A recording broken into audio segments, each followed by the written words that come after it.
안녕하세요. 제인과의 복수 채널을 청취하고 계신 여러분께 인사드립니다.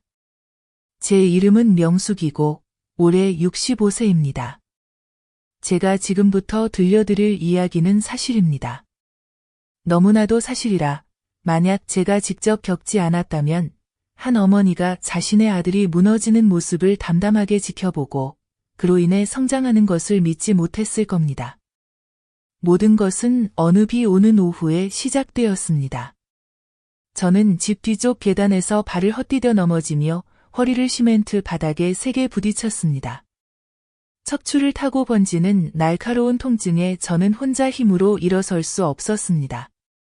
이웃이 저를 병원에 데려다 주었고 저는 회복실에서 사흘을 누워 있었습니다. 처음 문병 온 사람은 제 외아들 준호와 그의 아내 서연이었습니다.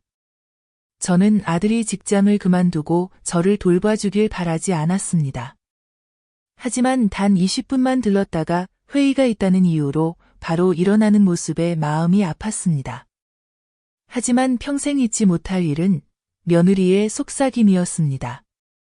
준호가 병실을 나가자 서연이 남아 제 머리맡에 의자를 끌고 앉았습니다. 저는 진통제 때문에 잠든 줄 알았겠지만 저는 모두 듣고 있었습니다. 지금이 엄마 명의로 바꾸기 제일 좋은 때예요. 저는 누군가에게 뺨을 맞은 것 같았습니다. 서연은 작지만 또렷하게 한 글자 한 글자 제 심장에 박히도록 말했습니다. 오빠, 지금 해야 해요. 엄마 약해지셔서 이제 못 버티세요. 망설이면 늦어요. 준호는 바로 대답하지 않았습니다. 몇 초간 침묵하다가 아직 준비가 안 됐어 라고 중얼거렸습니다. 서연은 목소리를 낮춰 쏘아붙였습니다. 준비가 안 된 거예요? 아니면 하기 싫은 거예요? 평생 엄마한테 얹혀 살고 싶어요. 저는 눈을 꼭 감고 누워 있었지만 제 심장은 북소리처럼 요동쳤습니다. 저는 허리의 상처 때문인지 마음을 후벼 파는 저 말들 때문인지 어디가 더 아픈지 알 수 없었습니다. 제 아들, 남편이 세상을 떠난 뒤 오랜 세월 혼자 키운 그 아이가 이제는 제가 아직 살아있는데도 며느리의 부추김에 유산을 나누자고 합니다. 저는 아무 반응도 하지 않고 계속 혼수 상태인 척했습니다. 하지만 그 순간 머릿속에는 이미 한 가지 생각이 떠올랐습니다. 저들이 원한다면 주겠다. 하지만 내 방식대로. 그날 밤 저는 간호사에게 전화기를 빌려 한 사람에게 전화를 걸었습니다. 남편의 생전 친구이자 변호사인 영호, 집문서와 은행 계좌, 그리고 3년 전 작성한 유언장 사본을 유일하게 보관하고 있던 사람입니다. 여보세요, 명숙이죠? 세상에, 이제야 연락하시네요. 떨어지셨다는 소식 들었어요. 저는 돌려 말하지 않고 단도직입적으로 말했습니다. 내일 병원으로 급히 와줘. 아는 사람인 척하고 내가 맡긴 서류들 다 가져와. 알겠어요. 내일 바로 갈게요. 다음 날 오전 준호는 출근하고 서연은 죽을 사러 간 척할 때 변호사 영호가 왔습니다. 저는 조용히 말했습니다. 빌라 매각 위임장 다시 작성해줘요. 중개업자에게 전권을 주고 제 명의로 된 예금 전액 인출하게. 영호는 눈을 크게 떴습니다. 정말 빌라 파실 거예요? 확실해요. 저는 고개를 끄덕였습니다. 이걸 더 일찍 하지 않은 게 유일한 후회예요. 그날 점심, 서연이 다시 돌아와서 연죽을 건네며 환하게 웃었습니다. 엄마, 많이 드세요. 그래야 빨리 나아요. 저는 미소를 지었습니다. 너무 순한 미소라 정말 제가 양처럼 보였을 겁니다. 그날 밤 저는 잠을 이루지 못했습니다. 하얀 천장을 바라보며 어릴 때부터 믿고 가르쳐온 내 아들을 무조건적으로 신뢰했던 지난 날을 떠올렸습니다. 이미 세상을 떠난 남편을 생각했습니다. 만약 살아 있었다면 오늘의 저만큼 아팠을까요? 그리고 빌라를 생각했습니다. 남편과 평생을 아껴서 지은 집, 제 피와 살이었습니다. 하지만 내 피를 쪼개서라도 내 아들의 양심을 구할 수 있다면 기꺼이 내어주겠다고 생각했습니다. 다음 날 아침, 저는 퇴원을 요구했습니다. 서연이 놀라서 말했습니다. 엄마, 며칠밖에 안 누우셨잖아요. 저는 대답했습니다. 엄마, 이제 괜찮아. 괜찮으면 누워있을 필요 없지. 남의 병상 차지할 수 없잖아. 서연이 만류했지만 저는 단호했습니다. 그리고 휠체어를 타고 병원 정문을 나설 때 저는 알았습니다. 오늘부터 저는 그들이 생각하는 약한 엄마가 아니라는 걸. 조용히 빌라로 돌아왔습니다. 집에는 아무도 없었습니다. 저는 문을 잠그고 캐리어를 끌고 모든 서류와 귀금속, 그리고 집문서 원본이 들어있는 낡은 핸드백을 챙겼습니다. 떠나기 전 식탁에 작은 쪽지를 붙였습니다. 엄마, 고향에 며칠 다녀올게. 전화하지 마. 필요하면 엄마가 연락할게. 그날 태양이 뜨겁게 내리쬐었지만 제 마음은 그 어느 때보다 차가웠습니다. 저는 고향으로 가지 않았습니다. 서울 외곽시장 근처 사람들이 신경 쓰지 않는 동네에 작은 월세방을 구했습니다. 방은 크지 않았지만 싱글 침대 하나, 긁힌 나무 식탁 하나, 문을 열고 닫을 때마다 끽끽거리는 작은 낡은 냉장고가 있었습니다. 저는 육순이라는 가명을 쓰고 전라도에서 조카와 함께 살러 왔는데 조카가 출장 중이라 잠시 방을 구한다고 했습니다. 집주인은 별다른 질문 없이 3개월치 월세를 미리 받고 그날 오후 바로 입주하도록 했습니다. 저는 옷가방 하나, 캐리어 하나, 그리고 오래된 라디오만 들고 들어갔습니다. 그날 밤 작은 전기밥솥에 밥을 지어 흰쌀밥에 간장만 넣어 먹었는데 수십 년간 빌라에서 먹던 진수성찬보다 훨씬 맛있게 느껴졌습니다. 사흘 후 변호사 영호가 연락했습니다. 이미 매물로 내놓았고 10% 계약금을 걸고 집을 보겠다는 사람이 있다고 했습니다. 저는 말했습니다. 계획대로 하세요. 서류는 다 사인했어요. 제 개인 계좌의 돈도 모두 인출했습니다. 거의 3억 원을 3개의 통장으로 나눠서 각각 다른 은행에 예금했습니다. 각각의 통장과 등기권리증은 직접 보관하고 인터넷 뱅킹은 쓰지 않았습니다. 누구도 추적하지 못하게 했습니다. 준호와 제 공동 계좌는 사람들 눈속임용으로 1천만 원만 남겨두었습니다. 일부러 그대로 두었습니다. 작은 함정이었죠. 그들이 어떻게 나오는지 보기 위해서였습니다. 그날 밤 저는 노원에 사는 제 조카 지혜에게 전화를 걸었습니다. 이 아이는 어릴 때부터 제 딸처럼 가까웠습니다. 저는 모든 걸 세세하게 이야기했습니다. 지혜는 조용히 듣더니 말했습니다. 명숙 이모, 제가 뭘 도와드릴까요? 딱 한 가지야. 혹시 걔네들이 찾아오면 이모가 절에 들어갔다고 연락 안 한다고만 해줘. 그럼 이모, 앞으로 어떻게 하실 거예요? 기다릴 거야. 걔네들이 어디까지 본색을 드러내는지, 그리고 그들은 제가 예상한 것보다 훨씬 빨리 본색을 드러냈습니다. 약 2주 후, 예전 이웃이 지혜의 번호로 전화를 걸어왔습니다. 야, 명수가, 내 며느리가 동네를 다 뒤지면서 내가 치매 걸려서 집을 나갔다고 하더라. 그것들은 심지어 동네 경찰서에 가서 가족이 실종됐다고 신고하기까지 했다. 나는 웃음이 나왔다. 실종됐다고?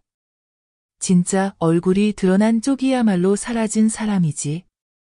다음 날 영호가 문자를 보냈다. 그 사람들이 은행에 가서 계좌를 확인했어. 아마 충격받았을 거야. 준호가 나한테 몇 번 전화했는데 언니가 시킨 대로 난 받지 않았어. 나는 하숙방에 앉아 밖에서 지붕 위로 떨어지는 빗소리를 들으며 이상할 만큼 차분했다. 더는 아프지 않았다. 오히려 맑은 정신이 들었다. 정말 맑았다. 일주일도 안 되어 서연이 지혜 번호로 전화를 걸어왔다. 어디선가 내 가족이라는 얘기를 들었나 보다. 처음엔 지혜가 모르는 척 전화를 받지 않았지만 7번째엔 받았다. 스피커폰으로 나도 들었다. 여보세요. 누구세요? 저 서연이에요. 명숙 엄마 며느리요. 혹시 엄마 어디 가신지 아세요? 명숙 엄마 절에 출가하셨어요. 세상 일 다 버리고요. 어느 절이요? 어디예요? 잘 몰라요. 엄마가 새 인생 살고 싶다고 누가 찾아도 못 만난다고 하셨어요. 침묵. 언니, 혹시 만나면 엄마한테 연락 좀 해달라고 전해주세요. 엄마가 내가 얼마나 걱정하는지 아세요? 나는 미소를 지었다. 걱정? 아니, 서연은 나를 걱정하지 않는다. 내가 진짜로 다 처분해버릴까 봐, 그 탐나는 먹잇감을 잃을까 봐 걱정하는 거지. 나는 다시 전화하지 않았다. 문자도 보내지 않았다. 아무것도 주지 않았다.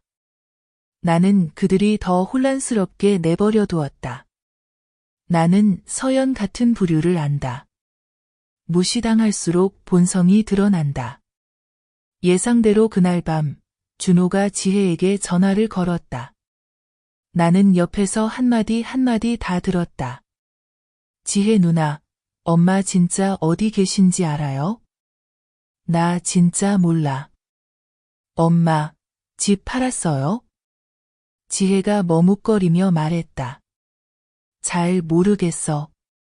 근데 엄마가 곧 다른 데로 이사 가신다고 들었어. 조용히 살려고. 다른 데라니? 엄마가 더는 같이 살고 싶지 않으신 것 같아. 준호가 한숨을 쉬었다. 내 아들의 떨리는 목소리를 전화로 처음 들었다. 전화를 끊고 나는 한참을 가만히 앉아 있었다. 문득 슬펐다. 그 애가 나를 잃고서야 소중함을 깨달았다는 게 슬펐다. 하지만 이미 늦었다. 나는 더 이상 예전의 준호 엄마가 아니다. 나는 명숙이다. 내 자식에게 단 한마디 꾸짖음 없이 값비싼 교훈을 줄 사람이다. 그날 밤 나는 따뜻한 차 한 잔을 타서 작은 창문 너머로 비를 바라보며 스스로 다짐했다. 전쟁이 시작됐다. 하지만 이번에는 절대 참지 않는다. 그리고 내 이야기를 계속하기 전에 영상의 좋아요와 채널 구독, 알림 설정을 눌러주세요. 가슴 따뜻하고 깊이 있는 가족 이야기를 전하는 제인과의 복수 채널을 놓치지 마세요. 들어주신 여러분께 감사드립니다. 이제 내 이야기로 돌아가겠다. 다음 날 아침, 변호사 영호에게서 문자가 왔다. 누가 저택을 보러 오겠다고 약속했어요. 2차 송금 전에 내부를 보고 싶답니다. 언니도 오실래요? 나는 한 줄만 쳤다. 아니, 계획대로 해. 나는 그 저택을 다시 볼 필요가 없다. 그 집은 한때 내 평생의 꿈이었다. 하지만 내 자식, 내 핏줄이 피 한 방울 섞이지 않은 여자에게 부추김을 받아 아직 받을 때가 아닌 것을 빼앗으려 했을 때 그 집은 아무 의미가 없어졌다. 그날 밤 나는 낡은 여행 가방에 서류를 정리하다 지혜의 전화가 계속 울렸다. 여보세요. 서연이 전화 왔어요. 스피커폰을 켰다. 나는 가만히 앉아 서연의 다급한 목소리를 들었다. 지혜 언니, 명숙 엄마 거기 계시죠? 엄마가 언니랑 같이 있는 거 알아요. 제발, 엄마 좀 잠깐만 만나게 해주세요. 말했잖아, 엄마 여기 안 계셔. 자꾸 전화해서 뭐해? 제발요, 엄마 돌아오시라고 해주세요. 엄마가 원하시는 거 다 할게요. 제가 잘못했어요. 정말 잘못했어요, 언니. 나는 조용히 눈을 감았다. 마음이 약해져서가 아니다. 닭장이 열렸다는 걸 안여우의 목소리를 듣고 있었기 때문이다. 무슨 말이야? 지혜가 일부러 물었다. 엄마 집 파셨다면서요. 곧 등기한다고 들었어요. 계좌도 다 인출하셨다면서요. 저 아무것도 필요 없어요. 그냥 엄마가 저희를 용서해 주셨으면 해요. 저희라니, 누구? 저랑 제 남편이요. 그래? 그럼 남편 보고 엄마한테 전화하라고 해. 서연은 침묵했다. 지혜가 전화를 끊었다. 나는 아무 말도 하지 않고 지워진 옛 유언장 서류를 뚫어지게 바라봤다. 한때 준호 이름을 적고 재산을 똑같이 나누려 했던 그 유언장. 이제 아니다. 나는 펜을 들어 훨씬 짧고 간결하지만 훨씬 무거운 새 유언장을 쓰기 시작했다. 평생 남을 유언장. 이틀 뒤 나는 지혜를 불러 한 장의 가짜 서류, 임대차 계약서라 불리는 종이를 건넸다. 새 아파트 주소를 적었지만 사실은 지혜 친구의 집이고 집주인은 전혀 모르는 사람이었다. 이거 서연이한테 줘. 엄마가 앞으로 오래 살 곳이라고 전해달라고 해. 그리고요, 엄마. 그리고 미끼를 물 때까지 기다려. 지혜는 고개를 끄덕이며 미소를 지었지만 눈빛엔 걱정과 연민이 섞여 있었다. 단 이틀 만에 서연이 그 집 문 앞에 나타났다. 그녀는 문을 두드리며 주위를 살폈다. 40쯤 되어 보이는 남자가 나와 물었다. 누구 찾으세요? 저, 혹시 여기 명숙 씨 집 맞나요? 아니요, 전 주인입니다. 최근에 아는 분한테 임차했어요. 서연은 멍해졌다. 주위를 두리번거리며. 그럼 명숙 씨 여기 안 계세요? 그런 분은 들어본 적도 없어요. 죄송합니다. 바빠서요. 문이 닫혔다. 그날 오후 서연은 지혜 집으로 달려왔다. 과일 한 봉지를 들고 현관 앞에서 고개를 숙였다. 죄송해요. 정말 죄송해요.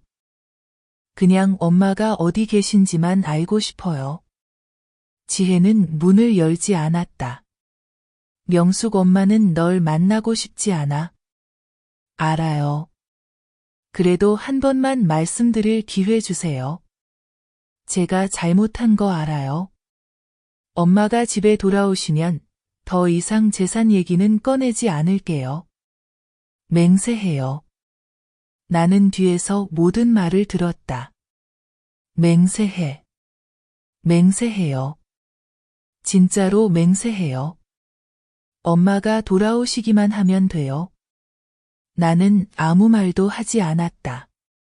지혜가 고개를 끄덕이며 차갑게 말했다. 전할게. 하지만 2번은 없어. 그날 나는 손편지를 한 장 더 써서 변호사 영호에게 보냈다. 서연 씨가 계속 뒤를 쫓거나 강요하거나 내 사생활을 침해할 경우 내가 머문 방에서 촬영된 영상을 관계기관에 제출해달라 요청합니다. 이것이 마지막 경고입니다. 그리고 그날 서연이 내가 장을 보러 간 사이 몰래 방에 들어온 영상도 함께 보냈다. 나는 미리 카메라를 설치해 두었어. 그 사람이 아무것도 가져가지 않았지만 옷장을 뒤지고 금고도 열었어. 안에 아무것도 없는지 몰랐겠지. 일주일 후 영호가 문자를 보냈어.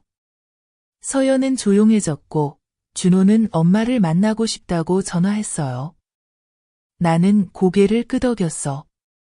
만나게 해줘. 하지만 혼자만 오게 해. 우리는 시장 뒤 작은 식당에서 만나기로 했어.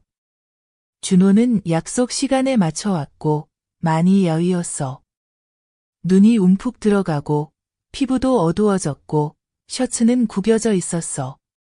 나를 보자마자 준호는 멈춰 섰어. 엄마. 나는 가만히 앉아 대답하지 않고 고개만 끄덕여 앉으라고 했어. 준호는 앉아서 손을 떨며 차잔을 들었다가 다시 내려놓았어. 엄마, 화났어요? 나는 한숨을 쉬며 조용히 말했다. 화난 게 아니라 그냥 실망했을 뿐이야. 내가 잘못한 거 알아요. 서연이도 잘못한 거 알아요. 엄마, 우리에게 한 번만 기회를 주세요. 나는 준호를 바라봤어. 예전엔 내 보물처럼 아꼈던 그 눈을 똑바로 바라봤지. 이제는 갈라진 땅에 떨어진 빗물처럼 초라했지만 나는 흔들리지 않았어. 엄마가 너한테는 한 번 더 기회를 줄게. 너한테만. 서연은 더 이상 며느리로 인정하지 않아. 엄마. 조용히 하고 엄마 말 들어. 나는 가방에서 봉투를 꺼내 테이블 위에 올려놨어. 준호는 떨리는 손으로 열어봤지. 공동계좌에 빈 내역서와 새 유언장 복사본이 들어있었어. 이건 내가 보라고 준 거야. 논쟁하려고 준 게 아니야. 엄마, 그럼 모든 걸 누구에게 남기려고요? 지킬 줄 아는 사람에게. 달라고만 하는 사람에게는 아니야. 준호는 고개를 숙였고 나는 그의 목에서 긴 한숨 소리를 들었어. 나는 일어나서 아직 따뜻한 차잔을 남기고 자리를 떠났어. 엄마 간다. 돌아가서 스스로 물어봐. 엄마가 널 용서한 건지, 벌을 준 건지. 나는 다시 하숙방으로 돌아왔고 마음은 올 때보다 더 무거웠어. 방금 한 말 때문이 아니라 준호의 눈빛 때문이었어. 그 눈빛은 준호가 14살 때 학교를 땡땡이 치고 게임하러 갔다가 매 맞았을 때 봤던 눈빛이었어. 두렵고 뉘우치고 어디서부터 잘못을 고쳐야 할지 몰라서 혼란스러웠지. 하지만 나는 마음을 약하게 할 수 없었어. 나는 이미 한 번 용서했어. 또 용서하면 바보지. 다음 날 아침, 나는 조용히 몇 가지 짐을 챙기고 은행에 가서 마지막 적금을 모두 찾았어. 총 3억 3천만 원. 현금은 필요 없었고 영호 변호사에게 부탁해 외곽에 새로 산 작은 하숙집을 내 이름으로 등기해 달라고 했어. 나는 그 집으로 이사해 살기 시작했고 지혜와도 연락을 끊었어. 애들이 더는 나를 찾지 못하게. 새 하숙집은 작지만 아늑했고 앞마당도 있고 오이 덩굴도 있었어. 나는 부추와 쪽파를 더 심었고 준호를 만나기 전, 저택을 갖기 전의 삶을 다시 시작했어. 나는 다른 가명을 썼어. 사분. 이웃들은 모두 내가 자식 없는 과부이고 모아둔 돈으로 혼자 산다고 알았어. 어느 날 오후 나는 마당에서 흰머리를 뽑고 있는데 낯선 남자가 왔어. 정장을 입고 예에 바르고 서류를 들고 있었지. 나는 금방 알아봤어. 저택을 산다고 했던 내가 영호 변호사와 짜고 보낸 사람이었어. 그는 웃으며 내게 종이 한 장을 내밀었어. 계약금 50% 추가로 넣었습니다. 등기 준비하세요. 나는 고개만 끄덕이고 아무 말도 하지 않았어. 하지만 속으로 생각했지. 이제 게임이 시작이야. 나는 준호와 서연이 내가 새 집을 사서 낯선 사람과 함께 살 거라고 믿게 만들었어. 나는 내가 다른 곳에서 신뢰를 찾고 재산을 남에게 넘길 준비를 하고 있다는 환상을 심어줬지. 예상대로 서연은 불안해하기 시작했어. 일주일 후 그녀는 다시 지혜를 찾아와 울고불고했어. 이제 더 이상 교활한 여자가 아니라 매달리는 실패자가 되어 있었지. 언니, 나 이제 알겠어. 엄마 명숙이 다 남한테 넘기려는 거지? 어떻게 알았어? 사람들이 그러더라고. 중수라는 남자, 엄마 아는 사람이라던데 지명에 바꿀 준비하고 있대. 엄마가 중수 아저씨를 엄청 아낀다면서 새 지명이도 넘긴다더라. 그래서 엄마가 누구한테 주든 엄마 마음이지. 안 돼, 그럴 수 없어. 서연은 소리쳤어. 그 재산은 내 시어머니 거야. 엄마가 우리한테 나눠준다고 했잖아. 지혜는 서연의 눈을 똑바로 바라봤어. 엄마가 말은 했지만 아직 사인 안 했잖아. 왜 마음이 바뀌었는지 알아? 서연은 침묵했어. 너 때문이야.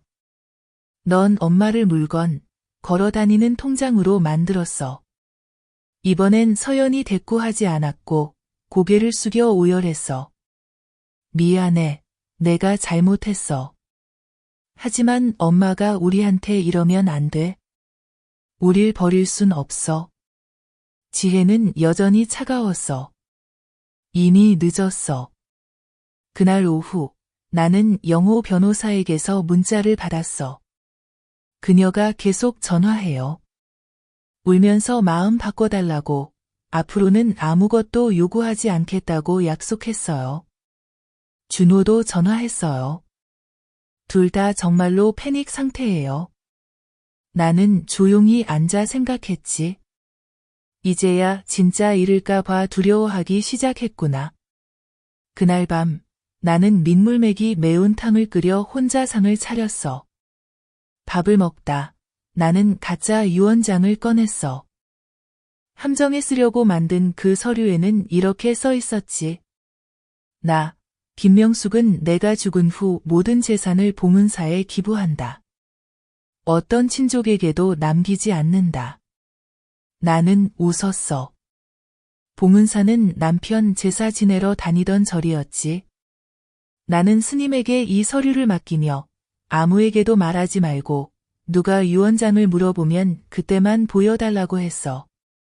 간단하지만 효과적인 함정이었지.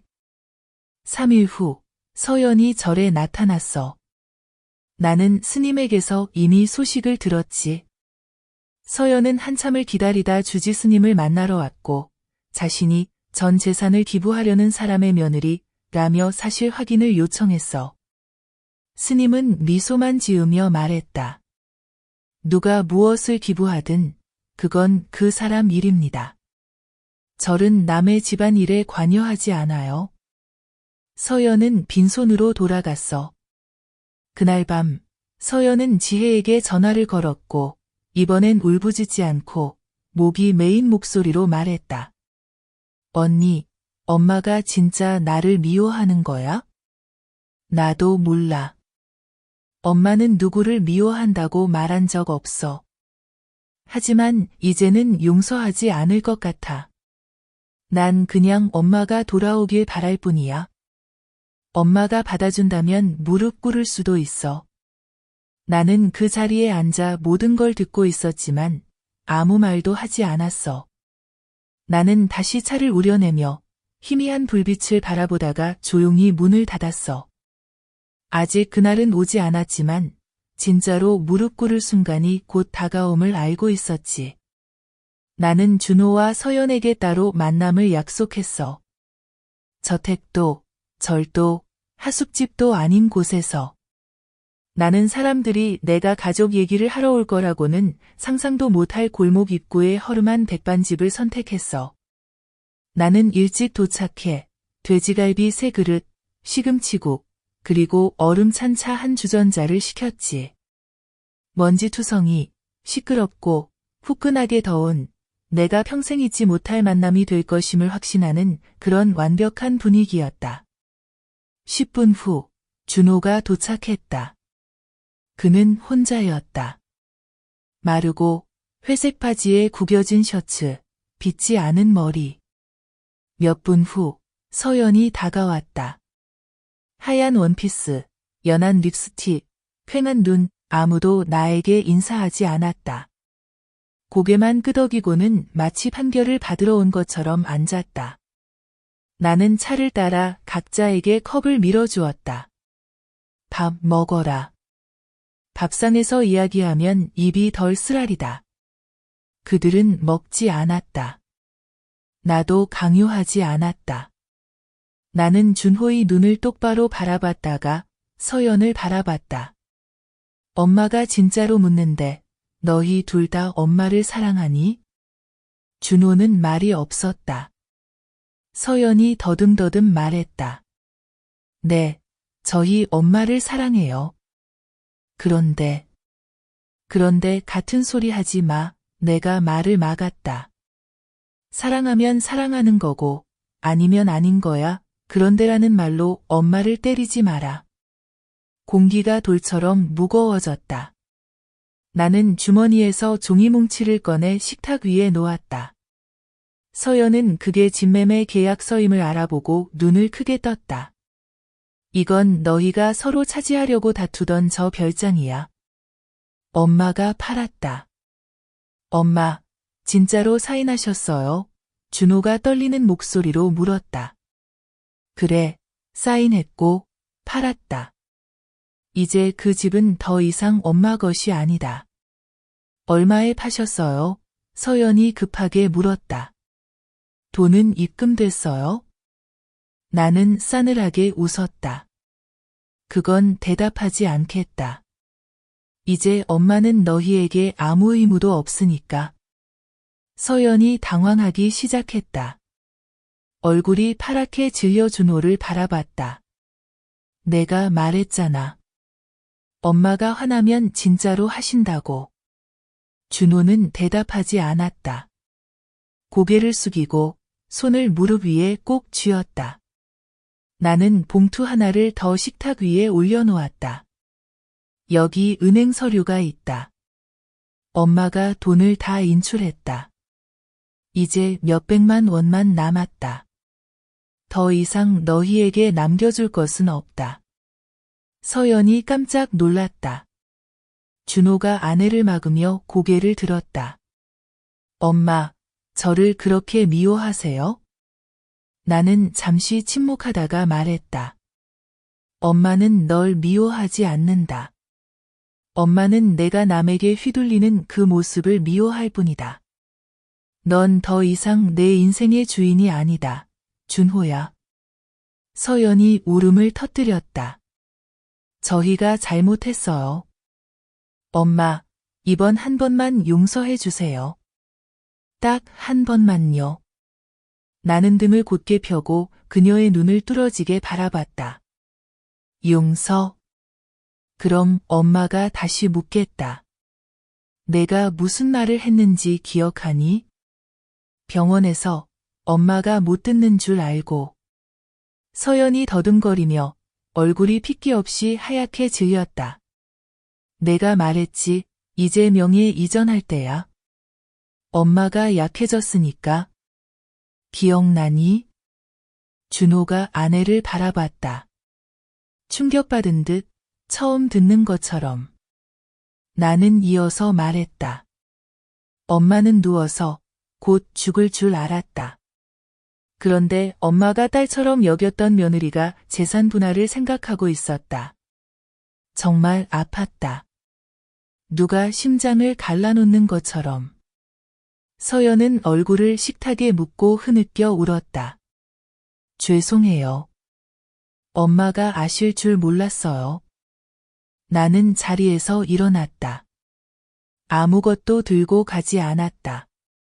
밥 한 숟가락도 먹지 않았다. 엄마는 사과가 필요 없다. 엄마는 깨달음을 원한다. 하지만 이미 늦었다. 나는 돌아섰다. 그 순간 의자가 넘어지는 소리, 무릎이 바닥에 닿는 소리가 들렸다. 서연이 무릎을 꿇었다. 엄마, 제발 용서해 주세요. 제가 잘못했어요. 나는 돌아보지 않았다. 단 한마디만 남겼다. 이 무릎 꿇음, 엄마가 석 달을 기다렸다. 하지만 이제는 받아들이지 않는다. 엄마는 사람이지, 누가 절하고 싶으면 절하고, 가져가고 싶으면 가져가는 돈덩어리가 아니다. 나는 걸어 나왔다. 뒤에는 울음소리, 부르는 소리, 뒤늦은 후회의 소리가 남았다. 그날 밤 나는 작은 방에 가만히 누워 천장을 바라봤다. 아무 생각도 들지 않았다. 나는 이겼다. 그런데 왜 마음이 가볍지 않을까? 아마도 나는 여전히 엄마이기 때문일 것이다. 엄마는 배신을 당해도 쉽게 마음을 끊지 못한다. 식당에서 만난 날로부터 사흘 뒤 나는 자취방 문을 잠그고 고향으로 가는 버스를 탔다. 미리 알리지도 짐도 많이 챙기지 않았다. 작은 가방에 옷 몇 벌, 통장, 남은 몇 점의 금부치, 그리고 남편 사진 한 장만 들고 갔다. 내가 마지막까지 남겨둔 유일한 사진이었다. 나는 옛집으로 돌아왔다. 갈색 기와 지붕집, 논 한가운데, 읍내에서 10km 떨어진 곳. 이 집은 준호와 서울로 올라간 뒤로 비워두었다. 사람들은 내가 이미 팔았다고 생각했다. 하지만 나는 남겨두었다. 내 인생 마지막을 보낼 곳으로. 문을 열자 먼지가 가득했다. 쥐가 쓰레기를 이리저리 옮겨놨다. 그래도 바닥은 튼튼했고 지붕도 새지 않았다. 현관 앞 레몬나무엔 여전히 푸른 열매가 달려 있었다. 나는 웃었다. 너, 내가 돌아오길 기다렸구나. 그날 오후 나는 동네 미장공 칠수 아저씨에게 부탁해 지붕을 고치고 문짝을 갈고 새 페인트 칠을 했다.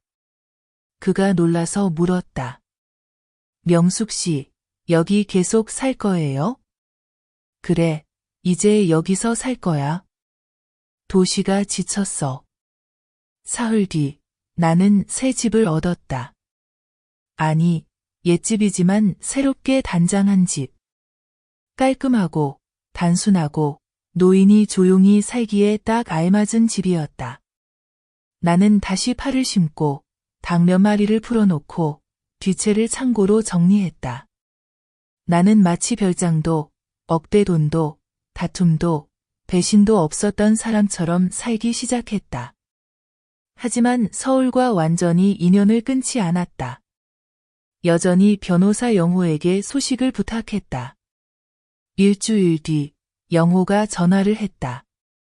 명숙 씨, 이상한 소식이 있어요. 전 며느리가 임신했대요. 나는 얼어붙었다. 몇 초 동안 귀가 멍해졌다. 임신. 누구 아이? 준호 아이요. 정확히는 2달 전에 알게 됐대요. 나는 대나무 침상에 털썩 주저앉았다.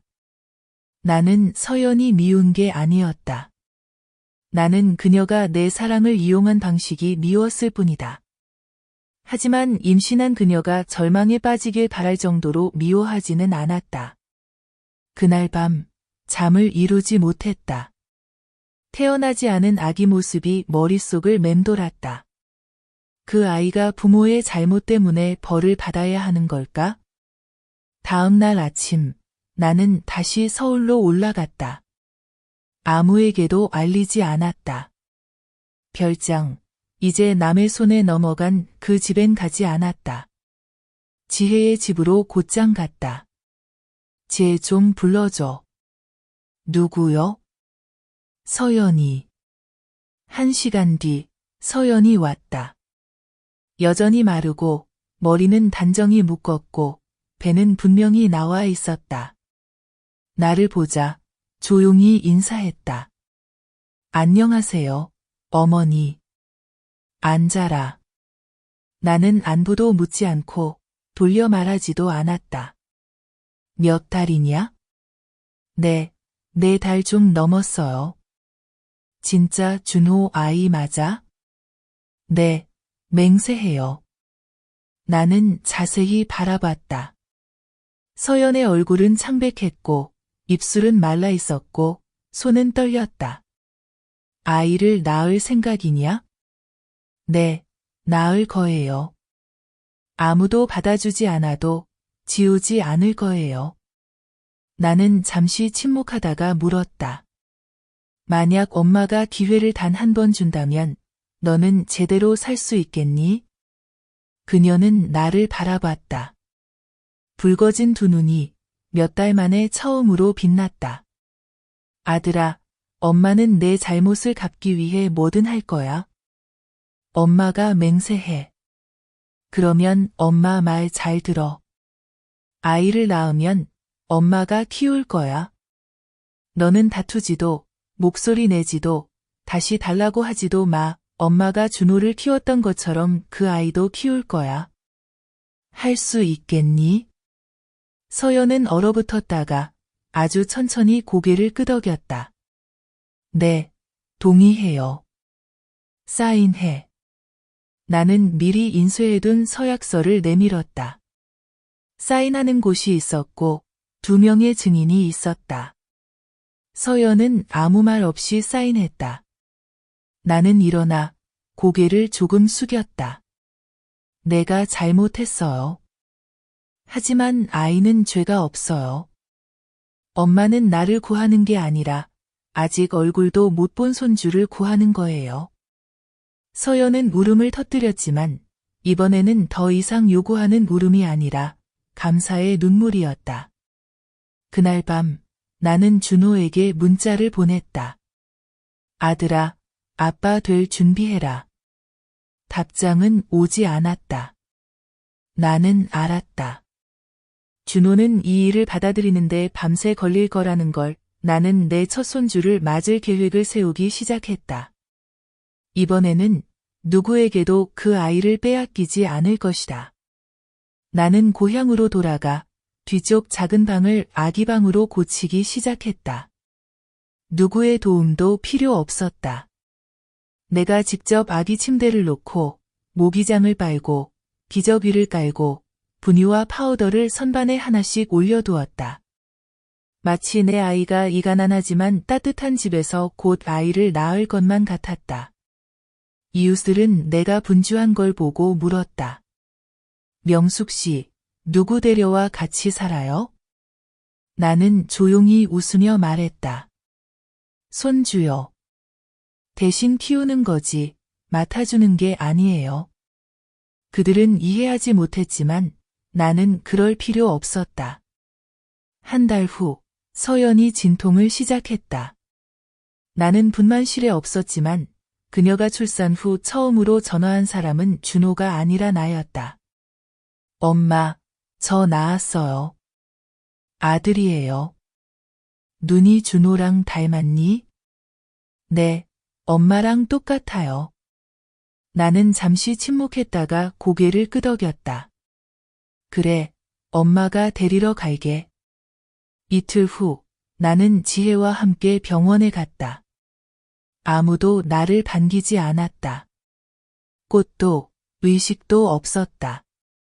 간호사가 아기를 안겨주었고 나는 그 아이를 받아 안았다. 꼭 감긴 눈을 보며 마음이 저려왔다. 나는 아이 이름을 민준이라 지었다. 누구의 의견도 묻지 않았다. 이 아이를 위해 나는 결심했다. 평화롭게 자라게 하리라. 돈도, 다툼도, 가짜 눈물도 없이. 나는 서연이 따라오지 못하게 했다.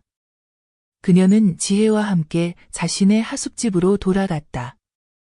나는 말했다. 6개월 후, 내가 자격이 있다고 생각하면 와서 봐, 아니면 나타나지 마라. 서연은 고개를 끄덕였다. 아무 말도 하지 않았다. 나는 민준을 데리고 고향으로 돌아왔다. 온 마을이 떠들썩했다. 명숙 할머니, 늙어서 웬 아기를 키우나? 누구 손주야? 누구 자식이야? 그냥 그들에게 추측하게 두었다. 나는 익숙했다. 민주는 첫날 밤 엄청 울었다. 나는 밤을 꼬박 새우며 안고 자장가를 불렀다. 준호가 아기였을 때처럼. 허리가 아프고 다리가 저렸지만 내 마음은 오히려 평온했다. 둘째 날 밤, 민주는 얌전히 잤다. 나는 옆에 누워 그 아이를 보며 속삭였다. 아빠처럼 되지 마라. 엄마처럼도 되지 마라. 할머니만 닮으면 돼. 일주일 후, 준호가 나타났다. 아무 예고도 없이 서연과도 함께 오지 않았다. 집 앞에 서서 손에 분유통을 들고 더듬거리며 말했다. 엄마, 잠깐만 들어가서 아기 볼 수 있어요? 나는 문 앞을 막고 머리부터 발끝까지 그를 바라봤다. 갑자기? 지금 재산 분할하느라 바쁘지 않니? 그는 고개를 숙였다. 아무 말도 하지 않았다. 나는 문을 열었다. 들어와. 하지만 안아보지는 마, 그냥 보기만 해. 그는 마치 집안의 공기를 깨뜨릴까봐 조심스럽게 들어왔다. 민준이 침대에서 자고 있는 걸 보고 그의 눈이 빨개졌다. 나랑 똑같이 생겼네. 응, 하지만 성격은 너처럼 안 되길 바란다. 엄마, 이름 뭐라고 지었어요? 민준이야. 엄마는 이 아이가 평안하게 살길 바란다. 부모 없이도. 준호는 고개를 돌려 눈물을 훔쳤다. 나는 그를 똑바로 바라보며 천천히 말했다. 아빠가 되고 싶으면 남자답게 살아야 한다. 아내 말만 듣지 말고, 욕심 부리지 말고, 비겁하지 마라. 알아요, 엄마. 알면 이제 가봐라. 다시 오지 마라. 엄마가 내가 자격 있다고 생각하면 그때 부를게. 준호는 조용히 집을 나섰다. 그의 모습은 울타리 뒤로 사라졌다. 바람에 바나나 잎이 바스락거렸다.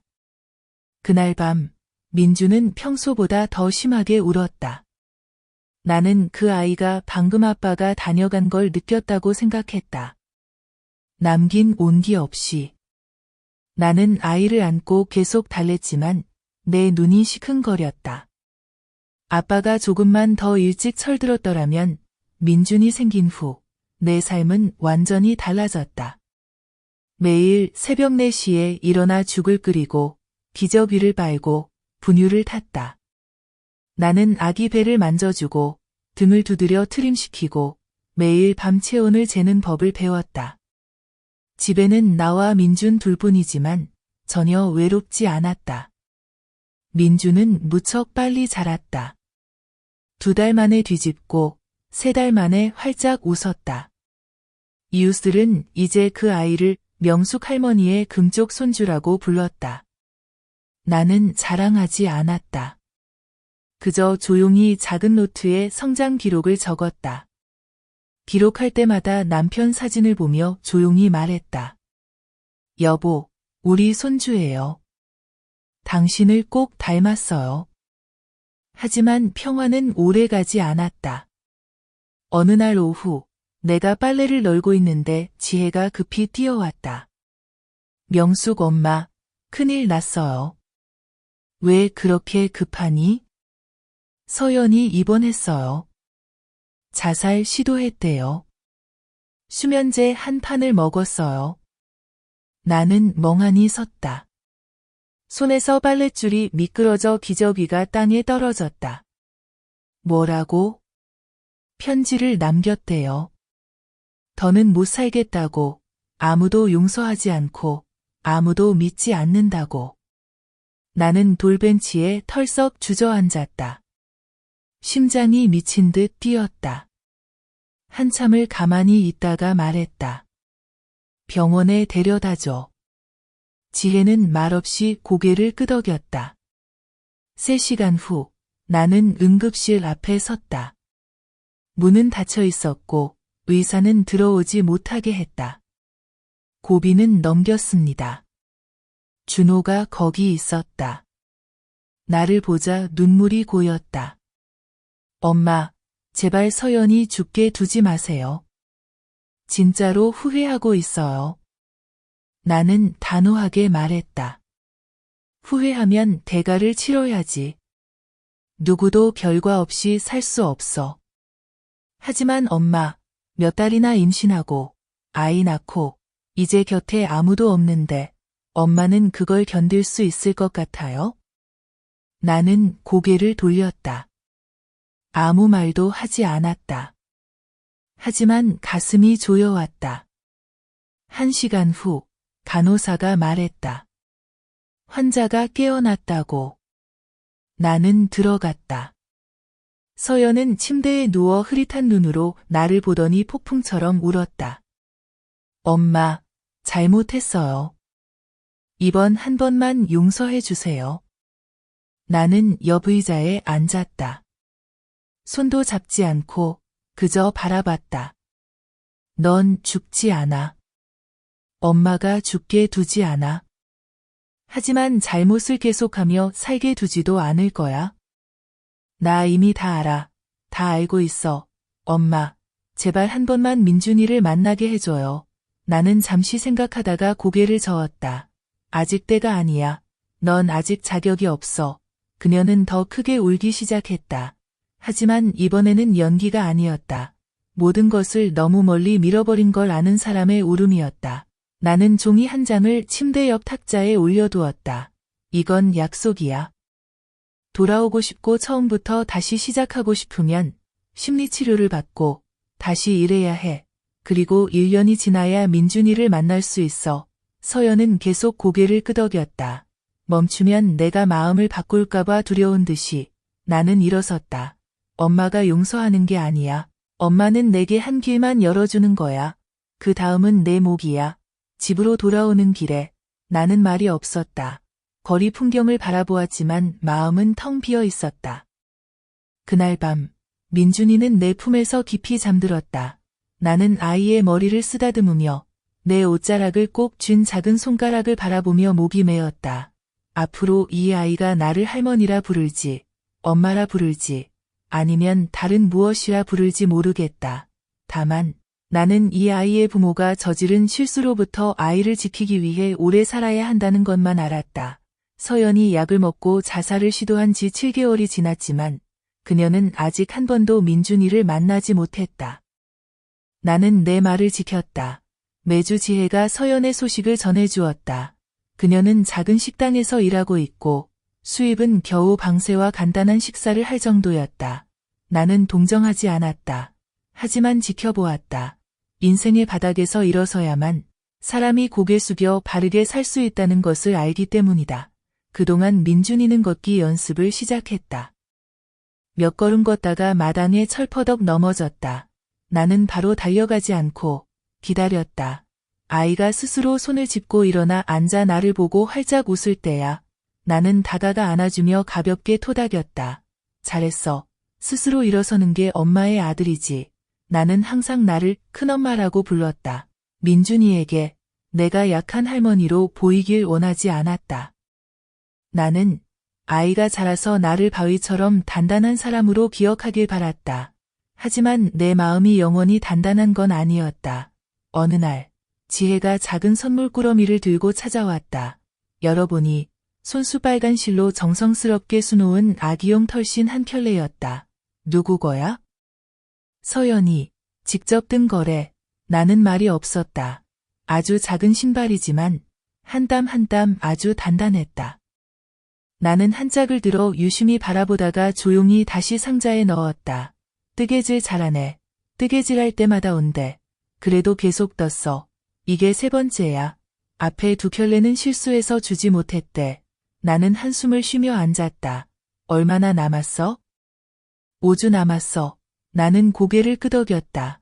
5주 후 나는 결정을 내릴 것이다. 그런데 모든 계획이 어그러지는 일이 생겼다. 어느 날 아침 내가 빨래를 하고 있는데 준호가 오토바이를 타고 시골집에 와서 대문 앞에 멈췄다. 엄마, 엄마. 제발. 나는 빨래 바구니를 내려두고 마당으로 나갔다. 왜 이렇게 급해? 서연이가 사라졌어요. 나는 얼어붙었다. 바람도 없는데 등골이 오싹했다. 왜 사라졌어? 오늘 아침에 자취방에 갔더니 문이 열려 있고 짐은 그대로인데 그녀만 없어졌어요. 경찰에 신고했어? 했어. 하지만 아직 아무런 단서도 없어. 누가 그녀가 혼자 터미널로 가는 걸 봤대. 얼굴이 멍하더래. 나는 옷자락을 꽉 쥐었다. 몇 달 만에 처음으로 진짜로 걱정이 됐다. 서연 때문이 아니라 민준이 때문이었다. 아이는 성장할 수 있는 엄마가 필요하다. 사라지지 않는, 포기하지 않는 그날 밤 나는 오랫동안 생각에 잠겼다. 결국 나는 휴대폰을 꺼내 서연의 번호를 눌렀다. 한 번도 걸어보지 않았던 번호. 고객이 전화를 받을 수 없습니다. 나는 전화를 내려놓았다. 가슴이 메었다. 다음 날 아침 나는 지혜에게 부탁해 서울로 올라갔다. 엄마와 나는 동서울 터미널, 병원, 옛 자취방을 돌았지만 아무런 흔적도 없었다. 마지막에 터미널 매표소 직원이 말했다. 어제 그런 여자분이 광주행 버스를 탔어요. 짐은 없고 작은 배낭 하나만 메고. 나는 결론 내렸다. 서연이 떠났다면 포기한 게 아니다. 아마 고향에 가거나 어디선가 다시 시작하려는 걸 거다. 나는 매표소에 내 전화번호를 남겼다. 혹시 그녀가 돌아오면 민준이 큰엄마가 찾는다고 전해주세요. 우리는 해질 무렵에 돌아왔다. 민준이는 내가 돌아오자 달려와 내 다리에 매달리며 말했다. 큰엄마 어디 갔어? 나는 아이를 안아 이마에 입 맞추었다. 큰엄마는 사람을 찾으러 갔어. 하지만 아직 못 찾았어. 아이는 내 목을 안고 어깨에 머리를 묻었다. 나는 느꼈다. 민준이는 사랑 속에서 자라고 있다. 그리고 나는 그것을 지켜야 한다. 어른들이 아무리 길을 잃어도 그날 밤 나는 잠들지 못했다. 나는 편지를 썼다. 서연에게 언젠가 그녀가 돌아온다면 서연아, 엄마는 내가 더 이상 사과하길 원하지 않아. 엄마는 내가 계속 살아가길 바란다. 일어서서 다시 시작하고 내가 충분히 인내심을 가진다면 엄마가 엄마라고 부를 수 있게 해줄게. 그건 너를 위해서가 아니라 민준이를 위해서야. 나는 편지를 서랍에 넣고 기다렸다. 배신했던 사람이 돌아오기를, 빌기 위해서가 아니라 정말로 잘못을 고치기 위해서 돌아오기를.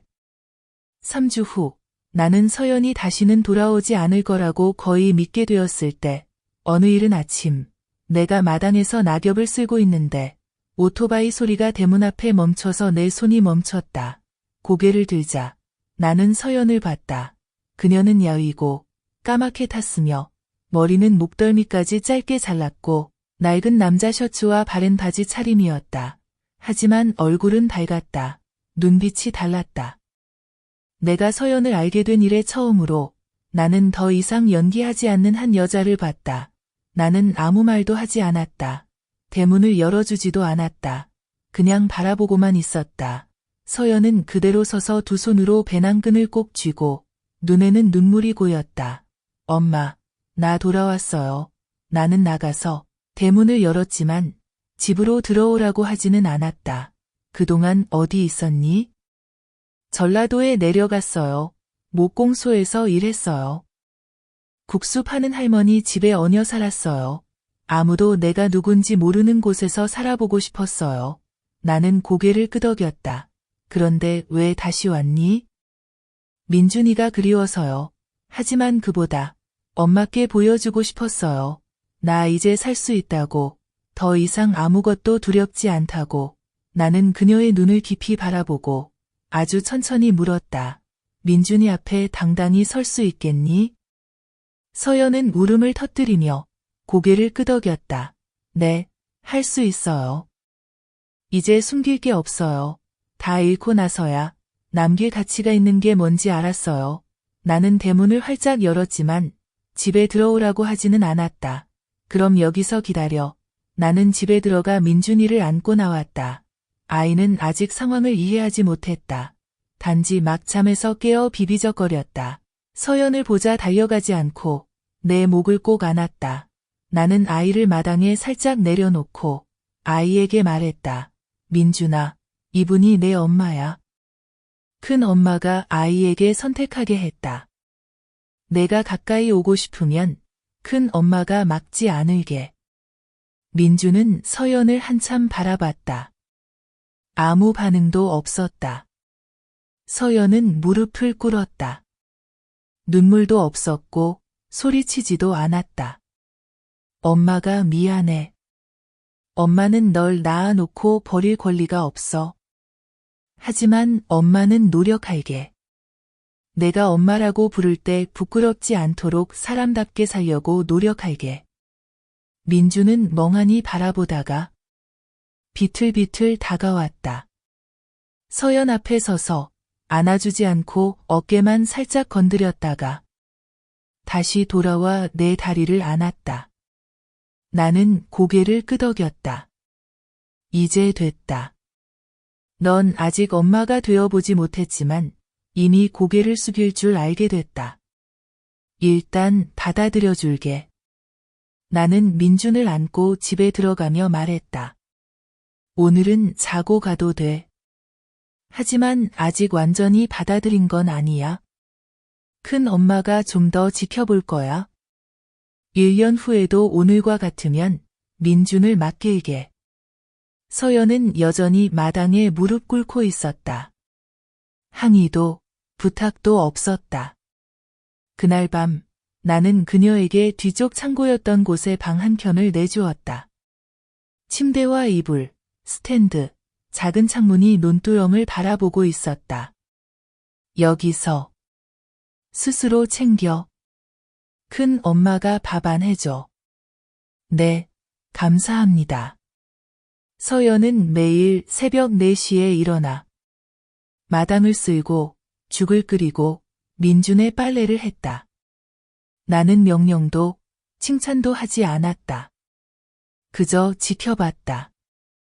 어느 날 그녀가 창고 방에 앉아 작은 털신을 다시 짜며 혼자 자장가를 부르는 걸 봤다. 민주는 없었다. 그녀와 벽에 비친 그림자만 있었다. 이번엔 연기가 아니란 걸 알았다. 3개월이 흘렀다. 어느 날 아침 민준이 아팠다. 고열에 시달리며 혼수 상태였다. 나는 당황했다. 아직 누구에게 연락도 못했는데. 서연이 민준을 안고 차로 읍 보건소로 달려갔다. 한밤중 민준의 열이 내리고 잠이 들자 나는 복도에 앉아 아이 옆에서 깜빡이는 서연을 바라봤다. 얼굴은 야위었지만 눈빛은 단단했다. 나는 옆에 앉았다. 그녀를 보지 않고 말했다. 이제 거의 다 됐어. 3개월만 더. 서연은 대답하지 않고 고개만 끄덕였다.